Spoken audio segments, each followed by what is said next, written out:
Hey,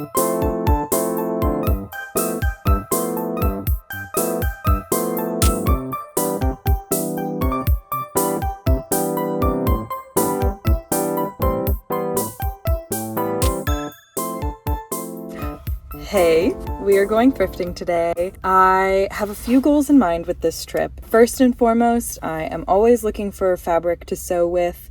So bedding like sheets, pillowcases, blankets, button-up shirts that I like the fabric of, t-shirts and pants, really anything I can upcycle as well. So kind of looking all over. I also have an unusual goal, an atypical goal for me. I am going to a party later this month that is y2k themed, so I'm gonna look for some things that maybe I could wear to that. I'm thinking maybe Matrix or Totally Spies or y2k medieval. So a couple of things that we could be looking for. We're gonna hopefully go to a couple of places today. I'm planning to go to 3 thrift stores. We'll see how well my stamina keeps up during this journey. We're starting out at a Goodwill, which is not typically my favorite thrift store. Their prices have gotten pretty astronomical and their business practices are maybe a little questionable. Anyway, we're here. This one is actually brand new. It just opened up last week, I think. So hopefully that means they put all the good stuff here. We'll see. There's another Goodwill fairly close by to here, so we'll hit that on our way to our final stop, my favorite thrift store in the area. We are pretty outside of the city today. I like to leave the city and go to the more suburban, where there tends to be a little bit more of an older population that has more vintage clothes and hopefully higher quality pieces. So we'll see if we can find anything good today. Let's just get going. This thrift store was overwhelmingly busy. I am sure it's because it just opened up, but there were so many people there, which made it difficult to film. Anyway, my current strategy with thrifting is to gravitate towards the colors and patterns that draw my eye. I used to swear that combing through every single individual item was the only way to find the gems, but increasingly I've found that to be a waste of my time. I don't know if it's because of the influx of low-quality fast fashion pieces at the thrift store, but I find it way more worthwhile to get a broad overview and then hone in on the pieces that stick out to me. Then I'll check the tags. I am looking for natural fibers, so cotton, linen, silk, wool, etc. Sensory-wise, I just cannot do things like polyester. It really is like wearing a big plastic bag to me. I have gone against my own rules in this regard before and regretted it when I had a panic attack in a crowded theater while wearing a very cute 100% polyester dress. So, never again. I'll also be on the lookout for brands I know I like. I like a lot of outdoorsy brands, Eddie Bauer, LL Bean, especially the older style tags. I can trust that those pieces will be good quality if they've survived this long in good condition. The Vintage Fashion Guild has a great resource for identifying the age of a piece based on the style of tag it has. For instance, I have this pair of Bill Blass capris that I believe are from the 90s based on the style of the label. So if you've got an older piece that you want to estimate when exactly it was produced, give their site a peek. I've linked it down below.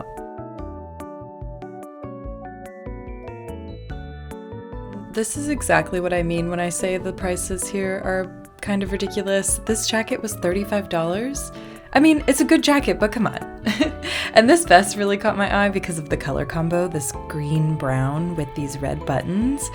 I didn't pick it up because it is definitely polyester, but I'm locking that color combo away in my design mind palace for later reference.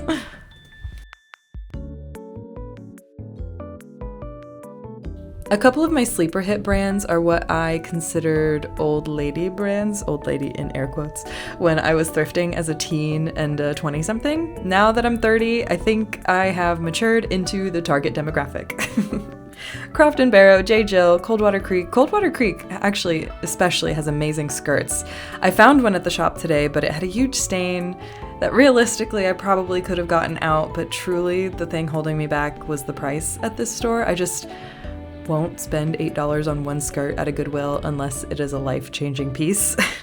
I loved this black skirt, but ultimately decided against it for practical reasons. I figured that top open work layer would get caught on too many things when worn. So although I may find a piece gorgeous and stunning, I have to be real with myself and consider how it would actually be to wear in real life.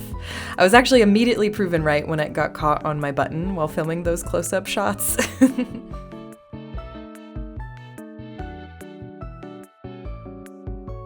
Okay, that was extremely unsuccessful. Oh my gosh, it was crazy in there. And it's a weekday morning, so clearly the people are out to see the brand new Goodwill. And honestly, other than those couple button-up shirts, I'm a little disappointed to leave behind that black and white Eddie Bauer shirt, but it was a medium, so it wasn't a lot of fabric. It was very good quality though. It was very sturdy and thick cotton, and that would have been awesome, but it's fine. I didn't feel like waiting in line just for a $6 button-up shirt. The prices there are just kind of wild. I was overhearing some ladies talk about how they could buy a lot of these things new at the same price or less. So I'm on the same page as them. Nonetheless, we're about to go to another Goodwill to be probably disappointed again. Then hopefully my karma will be built up and we will go to the good thrift store and see what we can find. Let's get going. Well, this Goodwill was really busy too.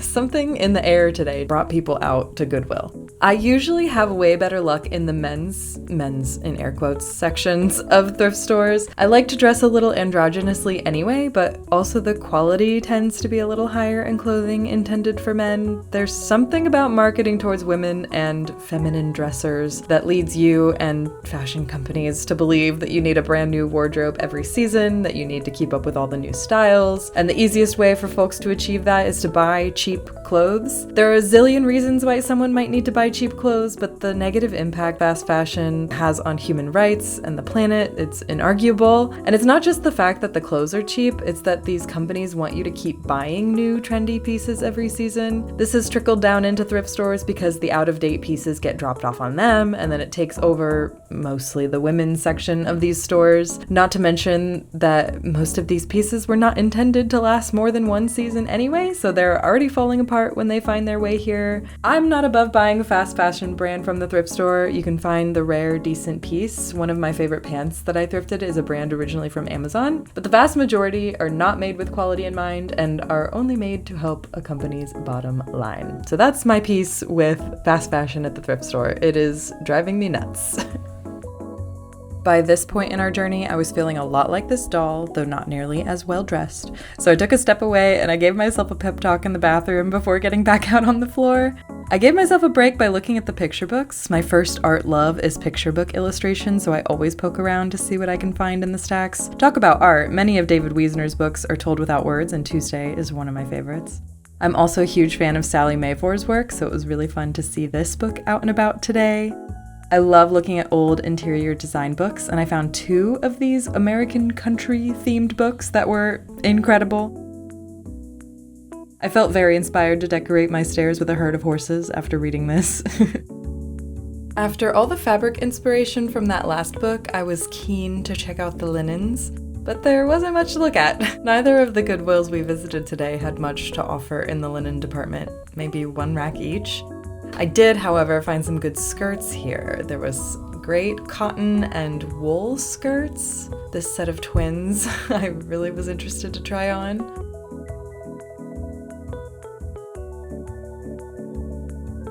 I took several things to the dressing room, but nothing won me over completely. Back in my younger thrifting days, I was much more likely to bring home a huge haul, but I've become much more discerning over the years. Maybe it's because I have a good amount of clothes already. Maybe it's because I'm more aware of what works in my closet.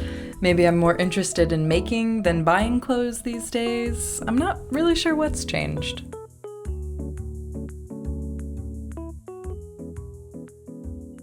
Another unsuccessful trip. What is with these Goodwills and not having linens? I was very tempted by those country decorating books. I almost bought those, but I decided I didn't need them. They weren't worth waiting in line for. We are off to our 3rd and final stop today. I'm very hopeful for this stop. I typically have good luck here. This will be a little bit further out, so we're up for another drive. I'm very hopeful, but also just given the lack of stuff today, I'm not optimistic, but we can have fun looking, and that's all we ever ask for is a little bit of enrichment. We're having a little bit of enrichment time. Let's roll. This thrift store is like a breath of fresh air after those other 2. Not very populated, spacious aisles, decent prices, plenty to sift through. I spent a lot of time looking through the button-up shirts here. I'm a big fan of the patterns you can find on these shirts, and I'm very interested in turning them into new articles of clothing. You may have noticed I was looking through the neckties at the last thrift store for the same reason. I love the unique fabrics you can find in a tie, and you can even find some very lovely silks. I wanted to ask for your thoughts on this. I'm sure there are great upcycling ideas for neckties, maybe like a scarf or a bandana, some patchwork for larger pieces. I'm struggling to come up with an idea, but I'm sure y'all, with your beautiful brains, can come up with something. Do you have experience working with neckties, upcycling neckties? I would just love to try something new. I tried on quite a few things at this shop too. Sorry, I'm not doing a full try-on video. I was not feeling like a fashion show today. Many of the pieces I grabbed just simply did not fit in a way that I liked, but I did have great success in finding some y2k adjacent pieces for my party outfit. I ended up taking home those Danskin capris and this magenta top, which is actually a bathing suit top. When shopping for a specific event or theme, I try to pick out pieces that I can use in my everyday life. Obviously, that doesn't work out all the time for every event or theme, but with something as open-ended as y2k, I think I did pretty well in finding things that will slot into my wardrobe nicely. They don't necessarily scream y2k on their own, but in cases like this, I rely heavily on styling. I plan to complete the look with a pair of platform sandals, a small green shoulder bag, and a big chunky necklace, all of which I already own. Though I was tempted by these fabulous orange fluffy heels. If they weren't $15 and if I thought they would work in my wardrobe outside of this theme, I'd have totally gone for them. All I can hope is that some other diva will find them and put them to better use than I ever could. I'm not really in the market for home goods these days, but it doesn't hurt to take a peek, right? I certainly don't need any mugs, but if I did like these guys. One thing we do always need are drinking glasses. We are sadly a dishwasherless household, so many glasses are sacrificed to the hand-washing gods. I picked up those small glasses and I loved how they felt, so they did, in fact, come home with me. I am lucky enough to live near a secondhand craft supply store, but I do always check the craft aisles at the regular thrift store just in case there's some hidden gems. And obviously, we make one last stop in the book aisle before wrapping up this thrifting excursion and heading on our merry way.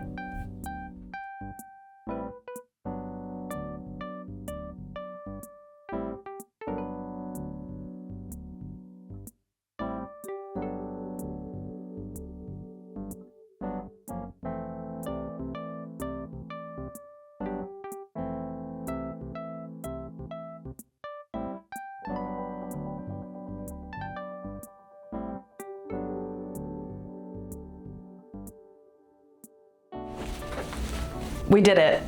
This was the first time I went thrifting in a really long time. Back in the day when I had way less responsibilities, I would sometimes go thrifting multiple times a week. It was the thrill of the hunt. But also, not to be a crotchety old woman, but I do feel like thrifting was better back in the day. Like I said earlier, I feel like the Shein of it all has kind of ruined some of the experience for me. I'm less inclined to go to the thrift store anymore. I feel like the quality of the pieces used to be a lot better. At least the ratio of high quality to low quality pieces was a little bit more equal, and so I was more likely to find something good. Thrifting's always been a gamble whether or not you find something worth your time. But lately, I feel like I'm getting diminishing returns. I feel more inclined to go thrifting when I have a specific goal in mind. For instance, for this y2k party, I knew what I was looking for. Or if I have a specific project I'm working on, if I'm looking for fabrics, I think I'm more likely to make a purchase when I know what I'm going to be doing with the item. That's not to say I'm fully locked in on one specific goal when I'm there. I'm gonna be wandering the aisles and looking at everything else, but that goal gets me in the door, whereas if I don't have a goal, I'm less inclined to just spontaneously want to go to the thrift store, if that makes sense. And like I said earlier, I feel more inclined to make things than I do buy things. Shopping just doesn't have the thrill like it did anymore. I think getting back into the flow of making things regularly has kind of killed my desire to shop. Does anybody else feel like this? I used to go to the thrift store for fun, but but now I can think of a lot of other more fun things to do with my time. When you're more in a creative mindset, you're less in a consumer mindset, maybe? Don't know. Let me know your thoughts on that. I do find myself more in the curated vintage and antique stores, which is a lot more expensive, but I just find the experience of shopping there a little bit more fun. You don't have to sift through nearly as much Temu trash. What's the solution for this? Everybody shop on Temu less, please, I beg of you. I like shopping at those antique and vintage stores to get inspiration. A lot of the time I'm just window shopping anyway, so I'm not necessarily looking to make a purchase at these shops either. It's like looking at a museum, but of things that you can put in your house or on your body. Anyway, here's my little haul. I didn't buy that much. You saw most everything that I got. You didn't see this. I got this camouflage hat. These letters are very easy to peel off, so I am going to do that, and either my husband will wear it or I will wear it. I'm making a liar out of myself. Oh, there we go. See? Ta-da. Maybe I'll screen print on this. This would be fun. Or embroider on this too.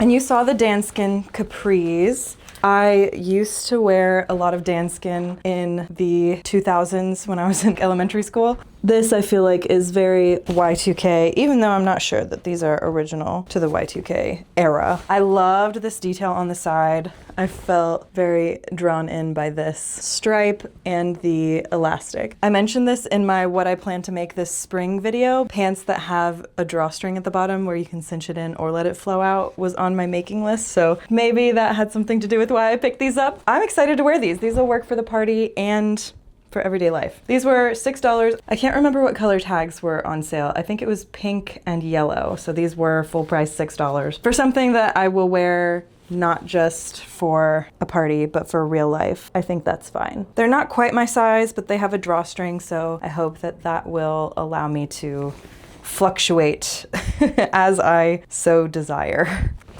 Okay, love those capris. And the bathing suit top, this was on sale. This was a yellow tag. It was originally $8, which I was not willing to spend, but it was half off, so it was $4. So I thought that was fine. I will wear this to swim, why not? But also, I thought this magenta color was on the palette for the Totally Spies idea, so I think this will work. It's a Land's End. It's originally Land's End brand. Huzzah. And finally, I did get that set of 4 glasses. Here are 2 of them. I've been using them for my iced coffee and matcha in the mornings. They've already come in handy. They're so perfectly weighted. I'm very pleased with these glasses, and we'll see how long they last in our sink without getting shattered. For going to 3 thrift stores, this is a pretty small haul, but I'm very discerning, like I said earlier. I don't want to just bring home a bunch of stuff to shove into my already full closet that I might not even wear unless it's a very life-changing piece or fits a specific hole. I'm not likely to bring it home anymore. Let me know if y'all liked this thrifting video. I love watching thrifting videos, and doing this has given me a much deeper respect for folks who make thrifting videos, because filming in public is not for the faint of heart. Thrifting already feels like a marathon, and adding filming on top of that, whew, y'all are wild. I'd be willing to do it again though. Thank you so much for watching. I look forward to chatting with you in the comments, and until next time, take care of yourselves, take care of each other, take care of your neighbors, and talk to you soon. Bye!